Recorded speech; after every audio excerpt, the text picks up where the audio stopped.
अस्सलामुअलैकुम दोस्तों। इमरान ख़ान की अमरीकी टीवी को दिए गए इंटरव्यू में जब पाकिस्तान से फ़िज़ाई अड्डों का मुतालबा किया गया तो बदले में मिलने वाले बयान ने एंकर पर्सन को हैरानी में मुब्तला कर दिया।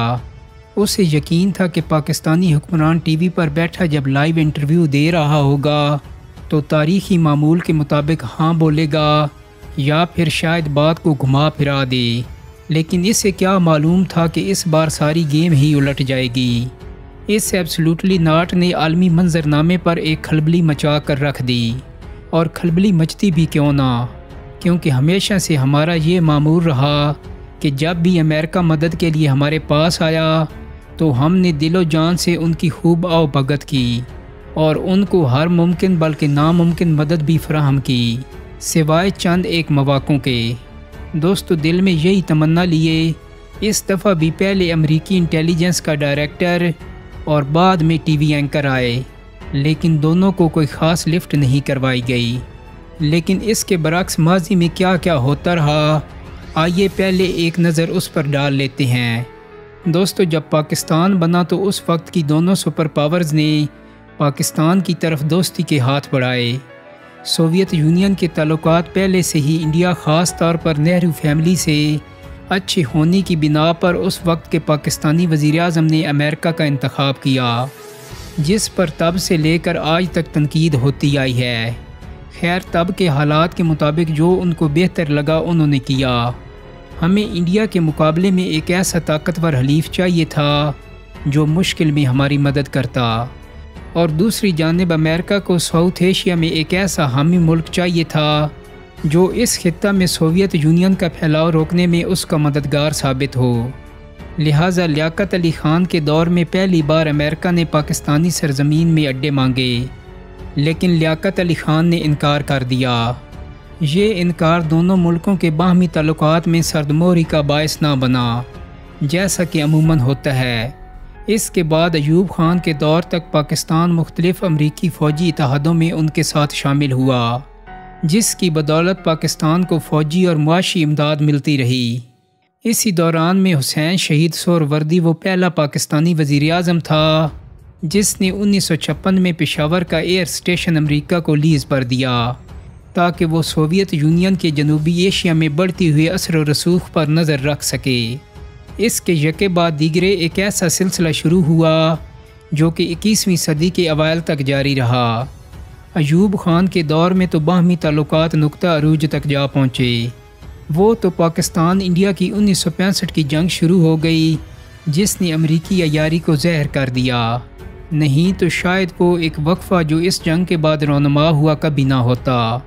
इसी एक मुख्तसर वक्फ़ा के दौरान पाकिस्तान ने अमेरिका के अलावा दूसरे ममालिक के साथ भी ताल्लुकात बढ़ाने शुरू कर दिए। पाकिस्तान इंडिया की 1965 और 1971 की यके बाद दीगरे जंगों ने अमरीकी दोस्ती का भांडा फोड़ दिया था, जिसकी वजह से जुल्फ़िकार अली भुट्टो ने इक़्तिदार में आते ही सोवियत यूनियन और चीन के साथ ताल्लुकात इस्तवार करना शुरू कर दिए। दोस्तों, भुट्टो को बहरहाल ये क्रेडिट ज़रूर जाता है कि उस वक्त भुट्टो ने पहले वाली गलती ना दोहराई। भुट्टो ने चीन और सोवियत यूनियन के साथ साथ अमेरिका के साथ भी ताल्लुकात बहाल रखे, जिसकी वजह से उसने बैकडोर डिप्लोमेसी के ज़रिए अमेरिका और चीन के ताल्लुकात की राह हमवार की। भुट्टो सोवियत यूनियन से इन्वेस्टमेंट लेकर आया, जिसकी बदौलत पाकिस्तान में स्टील मिल लगी। इस दौरान में चीन अभी इतना ताकतवर और अहम नहीं था कि इस पर मुकम्मल इन्हिसार किया जाता। दूसरा, भुट्टो कैपिटलिज़म के बजाय सोशलिज़म को ज़्यादा अहमियत देता था। अगरचे इस दौरानिया में अमेरिका और पाकिस्तान के दरमियान कोई ख़ास पेशरफ्त ना हुई, लेकिन फिर भी अमेरिका ने भुट्टो को अपने पेश नज़र रखा, जिसकी सबसे बड़ी वजह पाकिस्तान का एटमी प्रोग्राम था। अयूब ख़ान के दौर के बाद ताल्लुकात जिस सर्दमोहरी का शिकार हुए थे वो ज़िया-उल हक़ के आने के बाद गर्मजोशी में बदल गए। ज़िया-उल हक़ पाकिस्तान का शायद पहला हुक्मरान था जिसको अमेरिका में फ़र्स्ट क्लास प्रोटोकॉल दिया गया। वो डिमांड्स जो हवाई अड्डों पर मुनहसर होती थीं अब की बार बहुत आगे चली गईं। दोस्तों, किस्सा मुख्तसर के पाकिस्तान एक पराई जंग में कूद पड़ा, जिसमें ना सिर्फ अड्डे दिए गए बल्कि इंटेलिजेंस ट्रेनिंग के साथ साथ लड़ने के लिए मुजाहिदीन भी फराहम किए गए। इसके बदले में खूब इमदाद भी मिली। सोवियत यूनियन की फ़ौजों के इनखला के साथ ही पाकिस्तान पर शदीद मुआशी पाबंदियाँ लगा दी गईं, जो कि 21वीं सदी तक जारी रहीं।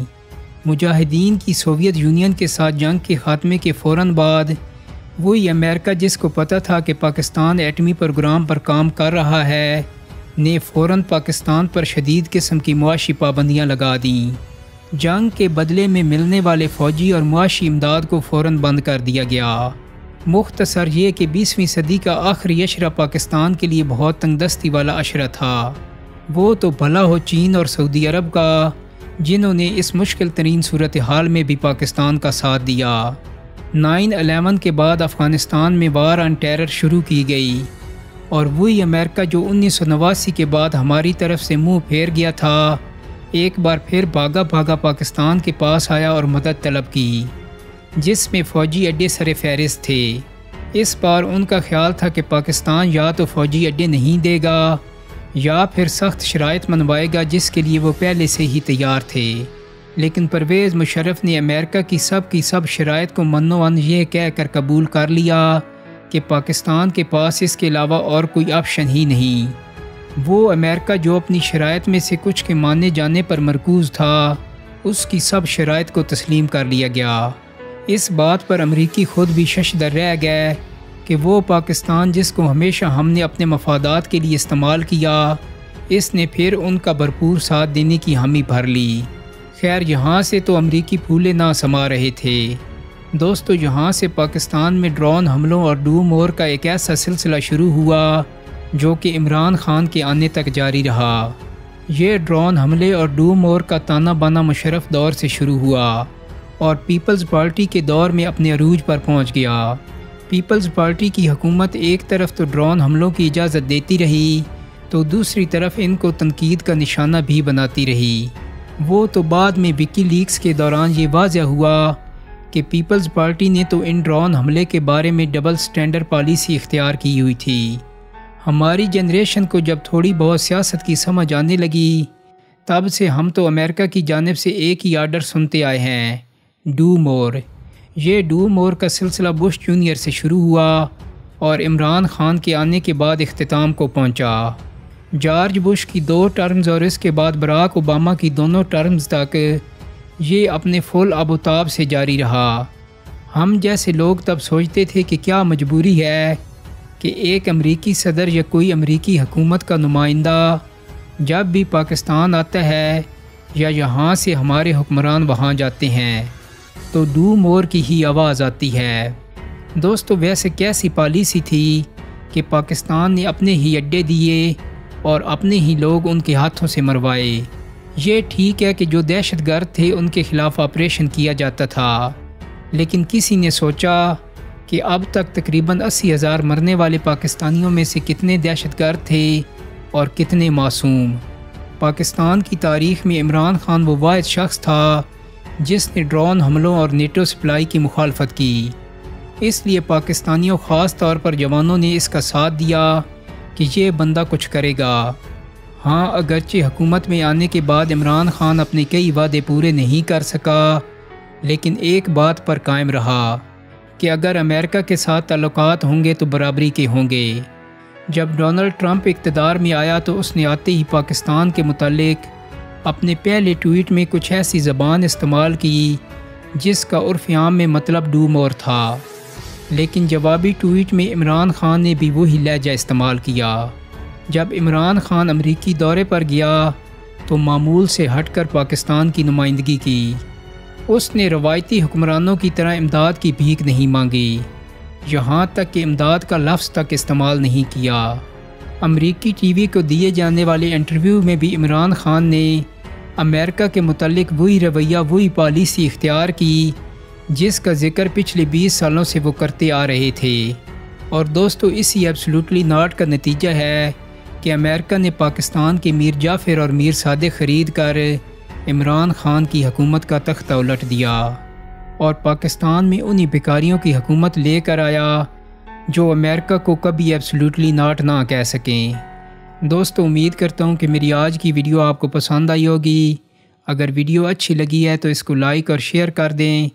मेरे चैनल को सब्सक्राइब करने के साथ साथ बेल आइकन को भी क्लिक कर दें ताकि आपको मेरी आने वाली मज़ीद वीडियोस के नोटिफिकेशन मिलते रहें। बहुत जल्द ही एक नई वीडियो के साथ मुलाकात होगी। अपना बहुत सारा ख्याल रखिएगा। अल्लाह हाफिज़।